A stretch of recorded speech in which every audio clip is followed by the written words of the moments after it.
বিজেপির সন্ত্রাস থেকে আমাদেরকে বাঁচতে হবে। কি সন্ত্রাস?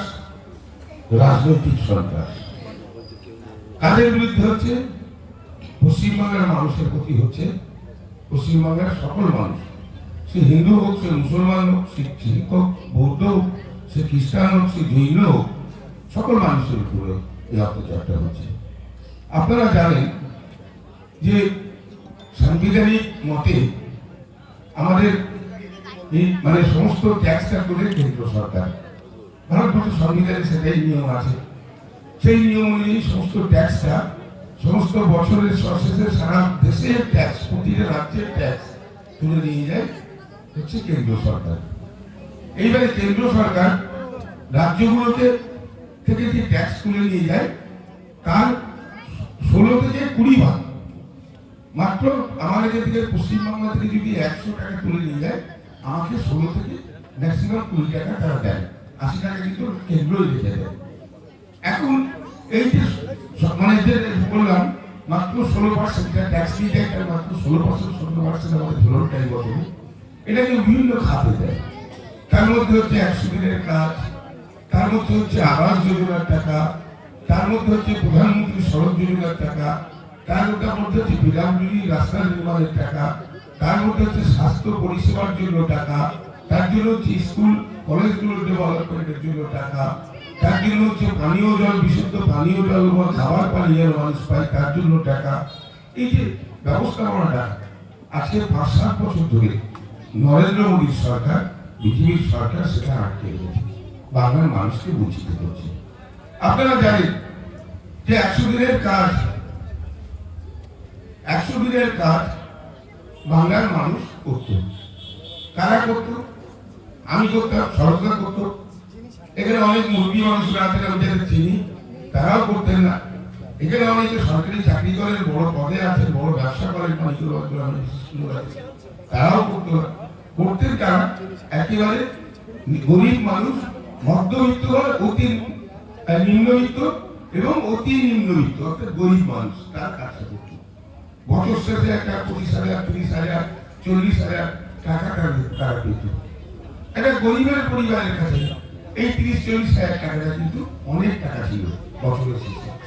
আজকে গায়ের জোরে প্রায় 5-6 বছর ধরে এই টাকাটাকে মানে আমরা যে প্রথমে কাজ করলাম সেই কাজের টাকাটাকে আটকে দিল, গরিব মানুষদের টাকাটাকে দিল না।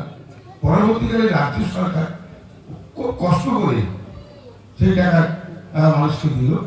সুপ্রিম কোর্ট রায় দিয়েছে আজকে 1 বছরের বেশি হলো যে 100 দিনের কাজ পশ্চিমবঙ্গে চালু করতে হবে, সেটাও তারা চালু করছে না। এত বড় বদমাইশ সরকার হচ্ছে এই কেন্দ্রের বিজেপি সরকার। এরপরে আবাস যোজনার টাকা 5 বছর ধরে বন্ধ করে রাখা হয়েছে। মানুষ ঘরের জন্য কষ্ট পাচ্ছে, সাধারণ গরিব মানুষ। শেষে দিদি মুখ্যমন্ত্রী রাজ্যের টাকা থেকে আবাস যোজনার টাকা দিয়ে দিল।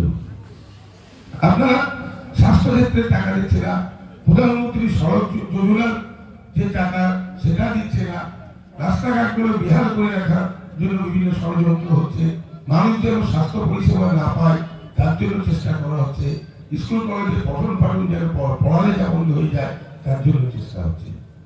এত চেষ্টার পরেও রাজ্যটাকে ভালো রেখেছে মাননীয় মুখ্যমন্ত্রী। আজকে ছেলে মেয়েদের পড়ালেখা থেকে শুরু করে আজকে কৃষকদের জন্য কৃষক বন্ধু, এমনকি যারা ক্ষেত মজুর তাদের জন্য কৃষক বন্ধু। এই কৃষক বন্ধু পাওয়া মানে কি, 60-এর আগে মারা গেলে সে আবার 2 লক্ষ টাকা ক্ষতিপূরণ পাবে। শ্রমিকদের জন্য বিভিন্ন ধরনের প্রকল্প এবং 60-এর আগে মৃত্যু হলে তার ক্ষতিপূরণ পাওয়ার সুবন্দোবস্ত ব্যবস্থাপনা করা। এছাড়া আরো বিভিন্ন সামাজিক সুরক্ষা, ধরুন মেয়েদের জন্য কন্যাশ্রী, মেয়ের বিয়ের জন্য রূপশ্রী, আজকে রেশনের ভিত্তিতে চাল, দুয়ারে রেশন, এই ধরনের যে বিষয়গুলো, মেয়েদের জন্য লক্ষ্মীর ভান্ডার, আজকে একাধিক যে প্রকল্প সেই প্রকল্পগুলো দিচ্ছে। ওরা ইচ্ছে করে, কেন্দ্র সরকার ইচ্ছে করে এই টাকাগুলো বন্ধ করেছে যেন পশ্চিমবাংলার সরকার যেন অর্থনীতিতে ভেঙে পড়ে। অর্থনীতি ভেঙে পড়লে মানুষ অভাবে পড়ে যাবে, অভাবে পড়লে তৃণমূলের সরকারের বদনাম হবে। দেখুন, আমি আপনাদের বলি, কুবেরের ভান্ডার শুনেছে, আমাদের মানে কুবেরের ভান্ডার, মানে তার কোনো সীমা পরিসীমা নেই, এত অর্থ। তা ধরেন আমাদের এখানে অনেক কোটিপতি মানুষ আছে, এই কলকাতা বা আমাদের বসে আছে, কেউ ধরুন 10 কোটি টাকার মালিক, কেউ 50 কোটি টাকার মালিক, কেউ 100 কোটি টাকার মালিক, কেউ 1000 কোটি টাকার মালিক, ধরুন আম্বানি আদানি তারা লক্ষ লক্ষ কোটি টাকার মালিক, কিন্তু কুবেরের ভান্ডারের কাছে তারা কিছু না। কেন্দ্রের যে ভান্ডার সেটা হচ্ছে কুবেরের ভান্ডার, রাজ্যের যে ভান্ডার সেটা হচ্ছে ধরুন রনির বাড়ির বাজেট, রনির ভান্ডার। আমার ভান্ডারের সঙ্গে মানে কুবেরের ভান্ডারের তুলনা চলে না। তো সেই জায়গায় মধ্যে দিয়েও মমতা বন্দ্যোপাধ্যায়ের সরকার কষ্টের মধ্যে দিয়েও মানুষকে পরিষেবা দিয়ে চলেছে। আর এই বিজেপি তারা ক্ষমতায় আসার পরে বাংলার মানুষকে কখনো নোটবন্দি, কখনো করোনার আবহে কষ্ট, আমাদের 300 টাকার যে গ্যাসটাকে আজকে 1000 টাকা 1200 টাকায় পৌঁছে দেওয়া, পেট্রোল ডিজেলের 40 টাকার পেট্রোলটাকে আজকে 100 টাকার উপরে নিয়ে যাওয়া, সব কিছু ব্যবস্থা করা করেছে। এমনকি এখন বাংলার মানুষ যাতে ভোটটা দিতে পারে তার জন্য ভোট বন্দি করছে। আমি নিজে আপনাদের বলি, মানুষের যে সেটা হয় পয়সা, এটা যেমন খবরের কাগজে আপনারা দেখেছেন, সোশ্যাল মিডিয়ায় দেখেছেন, মানে টিভিতে দেখেছেন, সংবাদে দেখেছেন, টিভির সংবাদে, কিন্তু বাস্তবে আমি তো পশ্চিমবঙ্গের সব জায়গায় যাইনি, কিন্তু আমি আমার বসিরহাট 2 নম্বর ব্লক, আমি আমার হাসনাবাদ ব্লকে কিন্তু আমি দেখেছি। সেখানে দেখেছি 20 বছরের একটা যুবক থেকে 95 বছরের বৃদ্ধ, 96 বছরের বৃদ্ধ বৃদ্ধা, তাদেরকে লাইনে দাঁড় করিয়ে দেওয়া হয়েছে। আমি বলে অবাক হবে। আমি এমন জিনিস দেখেছি আমাদের বিডিও অফিসে, প্যারালাইসিস রোগীকে তার বৃদ্ধ স্ত্রী আর তার সন্তান পাজা কোলা করে নিয়ে দোতলা সিঁড়িতে উঠিয়ে সাহেবের সামনে তুলে নিয়ে যাওয়া। সে প্যারালাইসিস রোগী কষ্টে ওরে বাবা রে, ওরে মারে, ওরে বাবা রে, ওরে মারে করছে। কি সে কোন ধর্মের, কোন জাতের, কোন বর্ণের এটা ব্যাপার না, সে কিন্তু একটা মানুষ। আমি এমন অনেক বৃদ্ধ মানুষকে দেখেছি লাঠি নিয়ে ভালো করে জানাতে পারেন না, তারা এই লাঠি নিয়ে ভর করে তাদের পরিবারের লোকেরা তাদেরকে তুলে ধরে ধরে ধরে ধরে বিডিও অফিসের দোতলায় তুলে নিয়ে যাচ্ছে। আমার নিজের জেঠিমা, আমার নিজের চাচিমা, আপনারা লিয়ারপুরের সেক্রেটারি ছিলেন তো, আজকে সেক্রেটারি কি আজকে আমরা শুনেছি আমাদের আদি বাড়ি ছিল বর্ধমানের রসুলপুরে।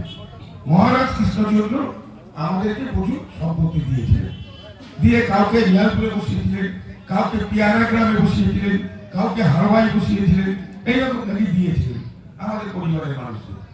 আজকে আমরা বংশ পরম্পরায় মানুষ, আমাদের এখানে তো আমরা 200 বছরের 300 বছরের উপরে বসবাস।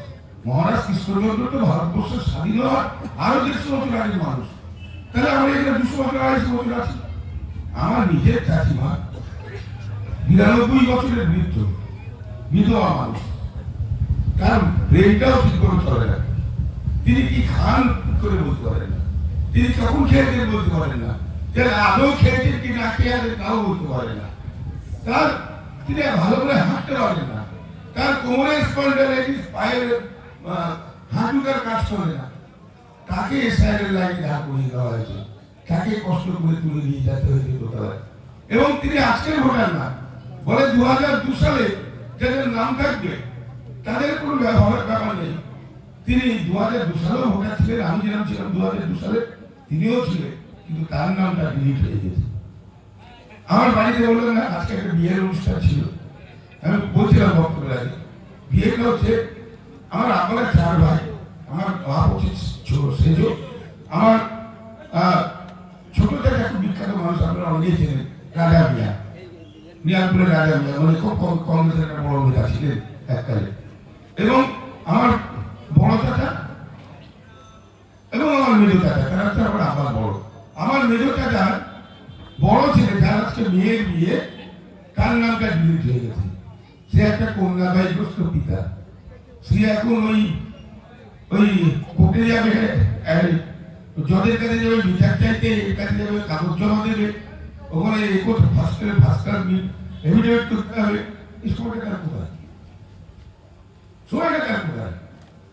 বলে নাই নিয়ে যাবে ক্যাম্পে নিয়ে যাবে নাই আমাদের আটকে রেখে দেবে নাই জেল যাবে আমার মেয়ে বিয়াকে তারপরে উন্নত করবো এখন আগামীকাল বউ হয় তারপরে কাগজপত্র রেডি করতে পারে কারণ তখন হয়তো জমা দিতেও পারে না দিতেও পারে তার কপালে কি আছে সেটা আল্লাহ জানে এই যে অসভ্যতা এই যে বর্বরতা সেই অসভ্যতার বর্বরতাকে আটকানোর প্রয়োজন আছে এবং সেটা আটকাতে গেলে তৃণমূলের পাশে থাকতে হবে মমতা বন্দ্যোপাধ্যায়ের সরকারকে ভোট দিতে হবে দেখুন আমার নামে একটা এলাকায় একটা বাজে পোশাক